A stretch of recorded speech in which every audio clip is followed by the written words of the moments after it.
आज के समय में किसी के पास समय नहीं कि कोई फालतू का विवाद करे। बात वहां है, अपनों को तकलीफ है, अपनों। बुरा जो देखन में चलिया बुरा ना मिलिया कोई, अपना स्वयं।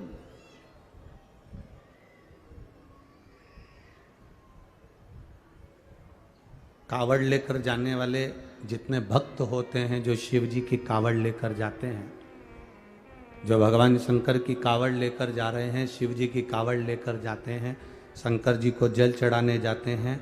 आप में भी कई लोग ऐसे बैठे होंगे जो रोज भगवान के मंदिर जाते हैं, रोज भगवान के मंदिर में जल चढ़ाने जाते हैं। मैं आपसे पूछूं, इतने लोग आस्था चैनल पर कथा सुन रहे हैं, इतने फेसबुक यूट्यूब पर कथा सुन रहे हैं, और इतने लोग इस पंडाल में बैठकर कथा सुन रहे हैं, एक अंदाजा लगा कर बताना, कावड़ ले जाने वालों को ताना देने वाला कोई दूसरा नहीं होता, कावड़ ले जाने वालों को ताना देने वाला भी अपना ही होता है।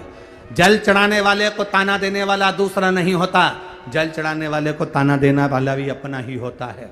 आप रोज मंदिर जाओगे, दुनिया के लोग आपको ताना देंगे, ये चल दी सती सावित्री। बताओ मंदिर जाने से क्या होता है? क्या मिलता है शिव जी को जल चढ़ाने से? क्या मिलता है बेलपत्र चढ़ाने से? अरे जो मंदिर जाने वालों को ताना दे रहे हैं, वो कभी शॉपिंग मॉल जाने वाले को ताना क्यों नहीं देते कि रोज रोज मॉल क्यों जाते हो, रोज कपड़े की दुकान पे क्यों जाते हो, रोज खरीदने क्यों जाते हो, रोज सामान लेने क्यों जाते हो, हर 15 दिन में मोबाइल को रिचार्ज कराने क्यों जाते हो? कभी ताना देने वालों से पूछना कि तुमने ताना तो केवल धर्म की जगह पर दिया, तुमने ताना अपशब्द तो धार्मिक जगह पर दिया, पर तुमने कभी ताना किसी मॉल में जाने वाले को, शॉपिंग मॉल में जाने वाले को, कहीं ब्यूटी पार्लर जाने वाले को, कहीं इधर उधर जाने वाले को कभी ताना क्यों नहीं देते? क्यों? क्योंकि वो उस जगह ताना दे ही नहीं सकते। उनको दिक्कत तो केवल उस बात से है कि ये भगवान से जुड़ क्यों रहा है, ये भगवान की अविरल भक्ति से जुड़ क्यों रहा, ये भगवान के भजन से जुड़ क्यों रहा। और बोल बम का नारा है, सहारा है। ताना देने वाले देते रहेंगे आपको भगवत भजन। वो कहते हैं ना, एक लोहे का कीला, एक लोहे की कील, लोहे का कीला, इसको नदी के उस पार ले जाना है। इस कीले को पानी से पार करना, उस पार बहुत लंबी चौड़ी नदी है और कीले को पार ले जाना। कीले को पानी में छोड़ दो, पार उतर जाएगा? बोलो, जम के बोलो जरा। कीले को पानी में डाल दो तो वो उस पार हो जाएगा? नहीं हो।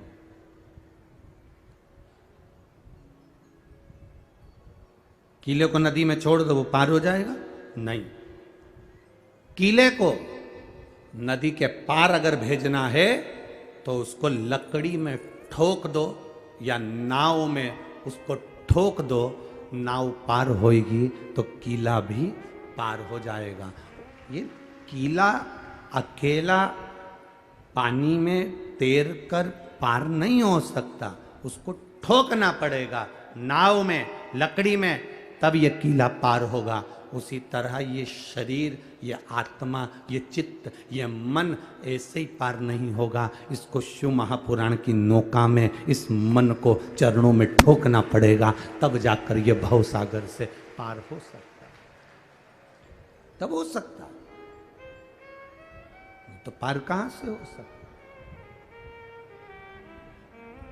हम तो वहीं की वहीं खड़े हुए हैं और सोच रहे हैं कि ये पार हो जाए। अरे वृंदावन के 5 संत, वृंदावन के 5 पंडा एक नाव के अंदर बैठ गए। अब ब्रज के पंडा जब नाव के अंदर बैठे, अब नाव के अंदर बैठे तो उन्होंने बढ़िया जोरदार भांग वांग घोट कर पी ली और पी कर नाव के अंदर बैठे। नाव वाले से बोला, आज नाव तू नहीं चलाएगा, नाव हम चलाएंगे और हमको मथुरा जाना है, वृंदावन से हम नाव लेकर जाएंगे, तू नहीं जाएगा, चल उतर नीचे। नाव वाला नीचे उतर गया। इन्होंने 5 ने नाव को खेना चालू कर दिया। सवेरे 9 बजे से नाव को खे रहे, शाम की 6 बज गई। घाट पर बहुत सारे लोग आए तो पंडाओं ने पूछा, क्यों रे ये कौन सा घाट है? तो क्या ये वृंदावन का घाट है? तो हम तो मथुरा जा रहे थे, अभी तक नहीं पहुंचे। सुबह 9 बजे के निकले, शाम की 6 बज गई, अभी तक मथुरा क्यों नहीं पहुंचे? तो घाट पर खड़ा हुआ व्यक्ति बोला, तुम चले तो कब के जाते, पर नाव को तुमने खूंटे से नहीं छोड़ा, इसलिए वो वहीं वहीं घूम रही है, पर पार उतर नहीं रही है। हम बस उसी में रमे हुए हैं। हमारी सद्बुद्धि, हमारा विचार, हम भी वहीं घूम रहे हैं, बस उस जगह पर हम वहीं की वहीं भ्रमण कर रहे हैं, हम वहीं की वहीं घूम रहे हैं। अपने मन को हमने खूंटे से बांध रखा है। परिवार का खूंटा, नातों का खूंटा, रिश्तों का खूंटा, कबीले का खूंटा, हमारे अहम का खूंटा, अहंकार का खूंटा, हमारी वासना, आसक्ति, तृष्णा का खूंटा, इसमें हमने अपने मन को बांध कर रखा है। तो हम पार कैसे हो सकते हैं?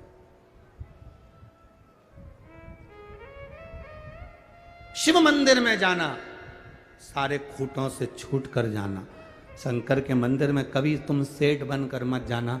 शंकर के मंदिर में कभी भी तुम ये मत सोच कर जाना कि तुम्हारे पास में कितना बड़ा बंगला है, कि कितनी गाड़ी है, कि कितनी फैक्ट्री है, कि कितना दुकान है, कि कितनी जायदाद है। शंकर के मंदिर में कभी ये सोचकर मत जाना कि तुम कितने सुंदर हो। शिव के मंदिर में ये सोचकर मत जाना कि तुम्हारे पास कितना वैभव है। शिव के मंदिर में तुम ये कभी सोचकर मत जाना कि तुम्हारे पास कितनी गाड़ी है। शिव के मंदिर में ये सोचकर मत जाना कि कितने लोग तुम्हारी बात सुनते हैं। शिव के मंदिर में तो ऐसे जाना जैसे एक पिता से मिलने के लिए एक बेटी अपने बाप के पास जाती है, ऐसे शंकर से मिलने के लिए तुम जाना कि शिव तुम्हारी सुने और तुम शिव की सुनो। देवऋषि नारद ने गलती करी। नारद जी ने अहंकारवश रुद्राक्ष की माला को फेंक दिया। नारायण जी के पास में जाकर अपना गुणगान गा भी दिया। भगवान नारायण की आंख में आंसू भी आ गए। किसने निंदा कर दी? शिव जी की। अपने मुंह से अपनी बड़ाई कर दी। अपने मुंह से अपनी बड़ाई और पराई की निंदा कभी ना करें। ये निंदा भी करी और बड़ाई भी करी। नारायण ने कह दिया कि तुम्हें बंदर का मुंह लगेगा, मुझे घोड़े का मुंह लगेगा, क्योंकि मैंने निंदा सुनी है। ये निंदा करने वाला तो करता रहेगा, क्योंकि कई लोग कहते हैं गुरुजी भगवान से कहा करो ना, ये चुगली करने वालों को काय को पैदा कर देते हैं। जब देखो जब बुराई, जब देखो जब बुराई, जब देखो जब निंदा, जब देखो जब निंदा। बात बात में लोग निंदा कर देते हैं, चुगली करने बैठ जाते हैं। इनको भगवान ने क्यों पैदा करा?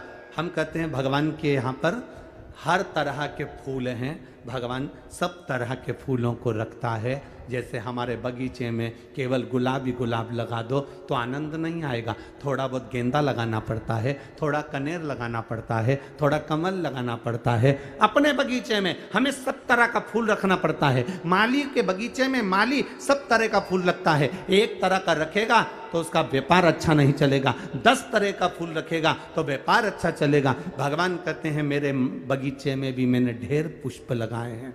ये चुगली करने वाले को मैंने खुद, भगवान कहते हैं, पैदा करा है। निंदा करने वाले को भगवान कहते हैं मैंने पैदा करा है। उसका कारण केवल एक है, ये जिसकी जिसकी निंदा करेंगे वो अच्छा होता चले जाएगा और रोग इनके खाते में आता चले जाएगा। ये ठीक होता जाएगा।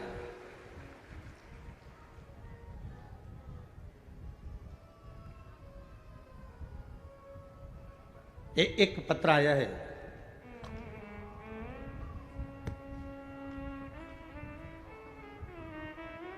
मैं सीमा वर्मा, पति श्री गोकुल प्रसाद वर्मा, वार्ड क्रमांक 15, रानू मिल के सामने, नेवरा, तिल्दा, जिला रायपुर, छत्तीसगढ़ से निवास करता हूँ।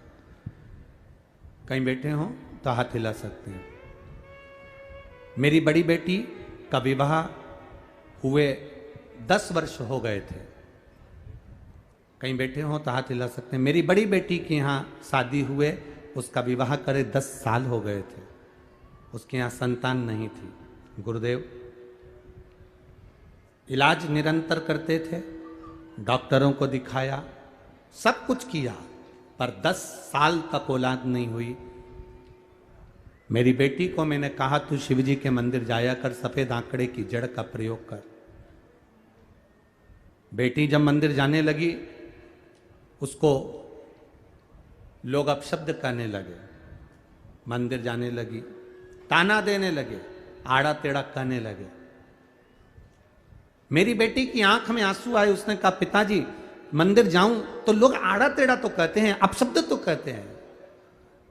मैंने अपनी बेटी से कहा, सियोर वाला महाराज कहता है तानों से मत डरना, ये ताने नहीं, ये तो हमारे मार्ग को सफल करने के लिए जितनी जितनी लोग गाली दें, जितना जितना लोग निंदा करें, अपशब्द कहें, समझ लेना तेरी बीमारी कट रही है और भगवान तेरी झोली भरेगा जरूर, तू मंदिर जाती रहे। मैंने बेटी से कहा, बेटी ने मंदिर जाना प्रारंभ करा, सफेद आंकड़े की जड़ का प्रयोग करना प्रारंभ करा, पशुपति व्रत करना प्रारंभ करा, और बाबा की कृपा का क्या वर्णन करूं। दुनिया के लोग उसको ताने देते थे, अपशब्द कहते थे कि इसके यहां संतान नहीं होगी। 10 साल दिखाते दिखाते हो गए, औलाद नहीं हुई, तो अब क्या होगी। जब लोगों की ताने पड़ते रहे, अपशब्द कहते रहे गुरुदेव, और बाबा की कृपा का मैं क्या गुणगान करूं। 21 जुलाई 2023 को मेरी बेटी के घर में जुड़वा बच्चे हो गए, जिनका फोटो में लगा रहा हूं। यह शिव तत्व है। जुड़वा बच्चे हुए जिनका फोटो में लगा रहा हूं, ये शिव की कृपा, ये शंकर की उदारता, ये शंकर की करुणा और उसकी दया।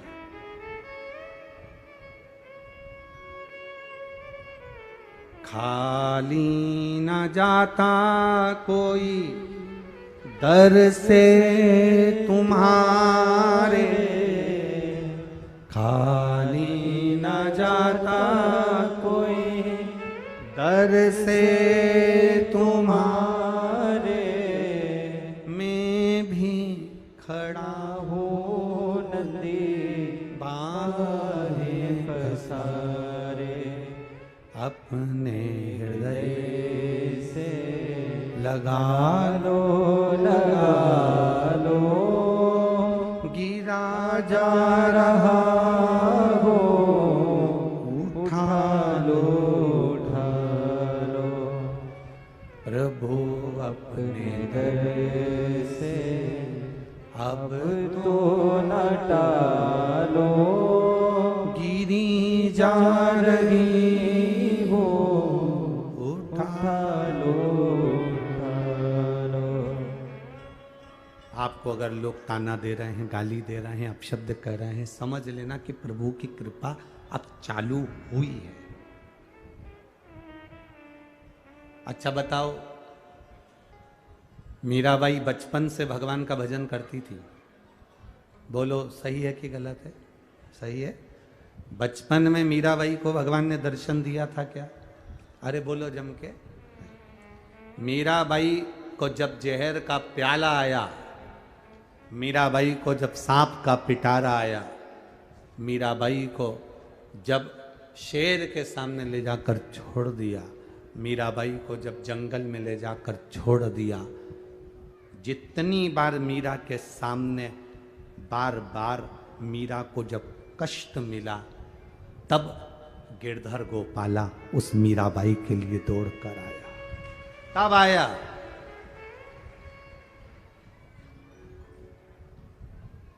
जब तक जहर का प्याला नहीं आया, तब तक मीरा के लिए सांवरिया कहाँ आया। सम्मुख अपशब्द कहे जाएं, ताने दिए जाएं, आड़ा टेढ़ा कहा जाए।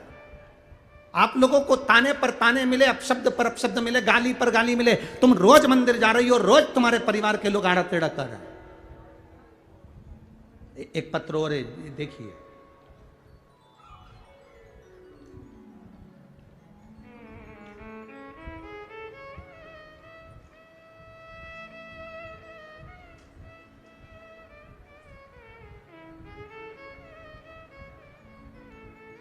सुनीता वर्मा,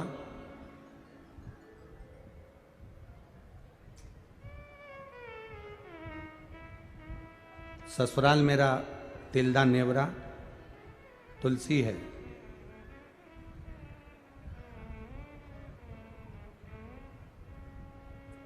कोरबा बालकों में रहती हूँ, नौकरी है छत्तीसगढ़ में। बाबा को मैं प्रणाम करने आई थी, प्रणाम करने का बोली थी, इसलिए मैं यहाँ आई हूँ।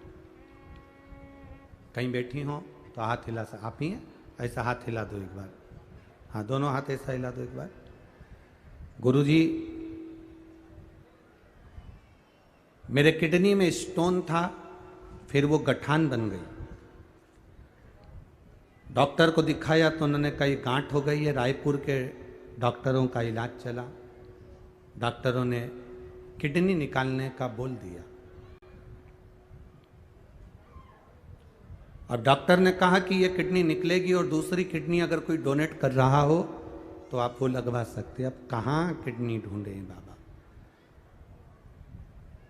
रायपुर दिखाया और 2 जगह दिखाया, सब ने कहा किडनी को निकालना पड़ेगा, किडनी बेकार हो गई। गुरुजी, शिव जी का मैं क्या वर्णन करूं, बाबा का मैं क्या गुणगान करूं। जब किडनी निकालने के लिए हॉस्पिटल में एडमिट हो गए, किसी ने कहा कि शंकर जी पे एक बार जल चढ़ाकर उसका पानी पीकर फिर ऑपरेशन के लिए चले जाओ। बाबा, बाबा तो बाबा होता है। गुरुजी, विश्वास करा, जिसने मुझे बताया था मैंने उसकी बात पर विश्वास करा और शिव जी को जल चढ़ाकर मैं ऑपरेशन के लिए चली गई। और बाबा का मैं क्या गुणगान करूं। ऑपरेशन तो हुआ पर मेरी किडनी अच्छी हो गई, उसे निकालना नहीं पड़ा, इसलिए मैं बाबा को यहां प्रणाम करूं। दोनों हाथ एक बार हिला दीजिए। हर हर महादेव। बैठिए, ये शिव तत्व है। बैठिए बहन। ये शंकर, ये ओघड़ी, ये दयालु, ये दातार है, ये त्रिकालदर्शी, ये कैलाशी है।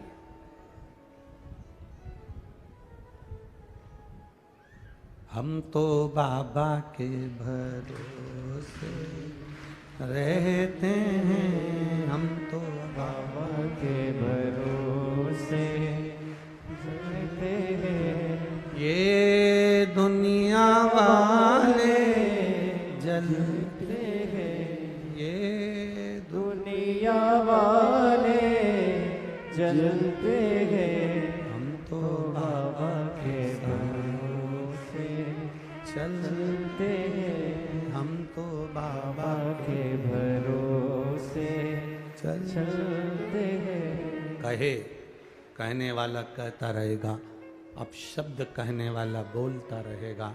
शिव तत्व की प्राप्ति का सुख ये बहन लिख रही है। ऑपरेशन तो हुआ, डॉक्टर ने ऑपरेशन कर कर कह दिया किडनी निकालने की जरूरत नहीं, इसकी किडनी तो ठीक है। और शिव तत्व